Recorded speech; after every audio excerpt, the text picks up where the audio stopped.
आपके सामने रखते हैं और कुछ नंबर्स आए हैं वो भी हैं, और आईटी पे भी जो नंबर्स आए हैं पहले वो भी उस पे भी समझ लेते हैं।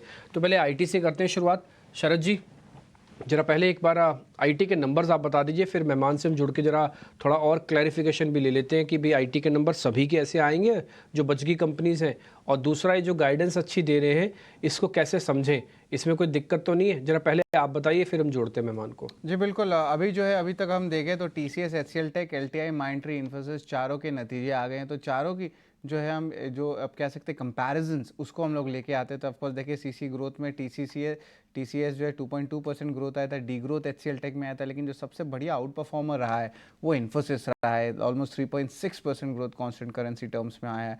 मार्जिन्स की भी बात करें तो डी ग्रोथ टीसीएस और एचसीएल टेक में आया है, हालांकि एलटी माइंडट्री में 30 बेसिस पॉइंट्स का उछाल है, और वही इन्फोसिस यहाँ पे भी बीट किया है, सबको 100 बेसिस पॉइंट से जो है बढ़ोतरी देखने मिली है।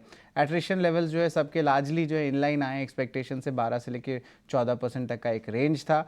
और अगर टीसीवी जिसको हम लोग बोलते हैं, आपके जो टोटल डील वैल्यू जो बोलते हैं सिंपल टर्म्स में, वहाँ पे देखें तो ऑलमोस्ट $8 बिलियन का टीसीएस का आया है, और एक इनलाइन सेट ऑफ नंबर्स में इन्फोसिस का $4 बिलियन का आइडिया है। हेड काउंट है थोड़ा सा यहाँ पे थोड़ी सी नेगेटिव आई है, स्पेशली एचसीएल टेक और इन्फोसिस में, जहाँ पे हेड काउंट कम हुआ है। वहीं अगर बढ़ोतरी की बात करें तो टीसीएस 5,000 से ज़्यादा अपनी हेडकाउंट जान किए हैं। अभी कोई कुछ अहम ट्रिगर्स भी होते हैं आईटी सेगमेंट के जिसको आपको रडार में रखना होगा। Q1 अर्निंग्स अभी largely better than expected results आ रहे हैं। रेवेन्यू एग्जीक्यूशन जो है वो यहाँ से पिकअप करने वाला है, और जो पहला जो साइन होता है रिकवरी का बीएफएसआई सेगमेंट में, जहाँ पे एक major chunk of revenues IT companies का था, अब वहाँ से रिकवरी के साइंस दिखने लगे। मार्जिन हेडकाउंट स्टडी है, और एक नया चीज़ है जेन ए आई। लोग डर रहे थे कि एआई से आईटी कंपनीज में इम्पैक्ट होगा, लेकिन यहाँ पे आईटी कंपनीज खुद ही बोल रही है कि जेन एआई से और ज़्यादा अपॉर्चुनिटीज़ बढ़ रही है, और ये 2-3 लिस्टेड प्लेयर्स ने जो है अपनी कमेंट्री में बताया। अब इसके बाद वैल्यूएशन आईटी स्टॉक्स की बता देता हूँ कि जो 12 मंथ फॉरवर्ड में जो है क्या वैल्यूएशन चल रहे हैं। परसिस्टेंट सिस्टम की जो नतीजा है हायर साइड में 50 के ऊपर वैल्यूएशन है, पर एलटीटीएस, कोफोर्ज, एलटीआई, माइंडट्री, ये सारे जो मेजॉरिटी स्टॉक्स है, आप 25 से लेकर 30 के जो है रेंज में, जो 25 से 35 के रेंज में आप देख सकते हैं सारे वैल्यूएशंस आए हैं। तो थोड़े करेक्शंस तो वैल्यूएशंस के ज़रूर हुए हैं, बट आगे जाते हुए जो है ऑफकोर्स और भी अर्निंग्स आएंगी, तो उस पर भी बाजार की फोकस रहेगी। ठीक है, ये काफ़ी अच्छे से आपने बता दिया। इनकी जो वैल्यूशन वाला पार्ट है ये भी इंपॉर्टेंट है, क्योंकि ज़्यादातर कंपनीज की वैल्यूशन इतनी ही है। ये 2829 से शुरू हो रही है और 30-32 तक जा रही है। एक बार वैल्यूशन वाली प्लेट वापस लेके आइएगा, क्योंकि इसी वैल्यूशन पे मेरे को एक क्वेश्चन भी पता करना है। विनीत बोलिंजकर हमारे साथ जुड़ चुके हैं। विनीत सर, बहुत बहुत शुक्रिया, first of all thank you very much आज समय देने के लिए। ये आप देख पा रहे होंगे सर, हमने वैल्यूशन की एक प्लेट निकली हुई है जो कि पीई के तौर पर हम कैलकुलेशन करते हैं, price to earning value. Sir आपको कोई शेयर इसमें से ठीक लगता है? खाली पी के तौर पर नंबर तो अच्छे आए, जब एक के अच्छे आते हैं ना तो सारा बिजनेस फ्लो पता लग जाता है कि सभी के ठीक आएंगे मोटा मोटी।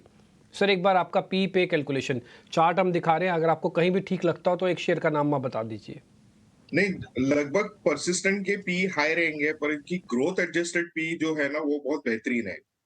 बाकी के सब प्लेयर्स ने ग्रोथ अभी बोल रहे हैं कि अच्छी आएंगी, लेकिन परसिस्टेंट बता रहा है कि हमारा जो ग्रोथ है अच्छा रहेगा। तो उनका ग्रोथ एडजस्टेड आप अगर पी देखोगे तो हमें फिर भी अभी भी L N T sorry Persistent सस्ता लगता है। उसके पीछे एल टी टेक भी ठीक लग रहा है, क्योंकि उन्होंने बोला है कि उनका न्यू फेज ऑफ ग्रोथ चालू होने वाला है। तो हमें ये दो शेयर अच्छे लगते हैं। इन्फोसिस भी ठीक ठाक था, और टीसीएस ने भी बढ़िया कमेंट्री दी है। तो हमें ये चार शेयर अब तक आईटी सेक्टर में अच्छे लग रहे हैं। टीसीएस, परसिस्टेंट, ये इन्फोसिस और टीसीएस हो गया आपके ये दिग्गजों में, और परसिस्टेंट हो गया आपके ये मिड कैप में। Vineet sir good morning. Sir ये भी बताइए, देखिए शेयर ये ऐसा नहीं कि चले नहीं है, अगर हम जून से अब तक देखेंगे तो 15%, 20% तक की रफ्तार दिखा चुके हैं। और यूएस में अगर हम इन्फ्लेशन की बात करें वो भी धीरे धीरे काफ़ी सॉफ्ट हो रहा है। आपको लगता है कि ये तेज़ी अब ये कम से कम 6 महीने साल भर तक की वाली तेज़ी है, ये मोमेंट्री नहीं है, और ये ट्रेंड ये जारी रहेगा आगे भी? देखिए, पहले मैं बात बताऊं कि मैं बेरिश था आईटी सेक्टर पे फॉर क्वाइट सम टाइम, लेकिन ये क्वार्टर में जो नतीजे आगे हैं, मुझे टैक्टिकली इसको रेट करना है कि ग्रोथ आ रही है। अभी जैसे हमने 19 टू 24 डिजिटाइजेशन एक थीम था, उसके तरफ हमें लगता है कि एआई और एआई का थीम अभी चलेगा और हम देखेंगे साइजेबल इन्वेस्टमेंट्स में एआई हो रही है और इनको काफी अच्छे ऑर्डर्स भी मिल रहे हैं। तो हमें लगता है कि अगर ये कैचअप और न्यू एप्लीकेशन अच्छी तरह से डेवलप होते हैं, तो ये जारी रहेगा, बरकरार रहेगा और 25 में से आपको एक हाइपर ग्रोथ आ सकती है एआई इनकम स्ट्रीम से फॉर आईटी कंपनीज। तो हम सोचते हैं कि डाउनग्रेड से हमने अपग्रेड किया है और हमको लगता है कि अग्रेसिव ग्रोथ आएगा फ्रॉम FY 25 अगर ये जो ग्रीन शूट्स वाली स्टेज है वो सस्टेन करती है तो। निश्चित तौर पर ये कुछ ट्रिगर्स बनेंगे, लेकिन जनरेटिव एआई हो गया, डिजिटाइजेशन हो गया, ये जो कंपनी जो इस पे लीड लेंगी निश्चित तौर पर आगे उनका भविष्य बेहतर होगा। अगर इस पर्टिकुलर सेगमेंट की बात कर लें सर, क्योंकि देखिए है क्या कि सारी कंपनीज कहीं ना कहीं इसमें इन्वेस्ट कर रही हैं, उनको पता है कि नहीं फ्यूचर तो यही है।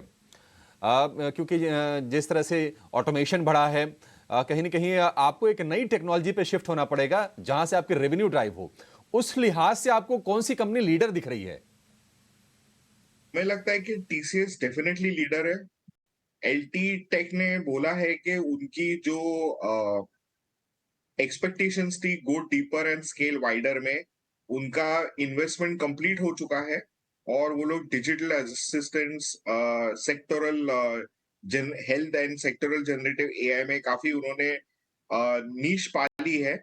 तो हमें लगता है कि ये दो कंपनीज काफी अच्छी तरह से पोजीशनड है along with persistent and Infosys.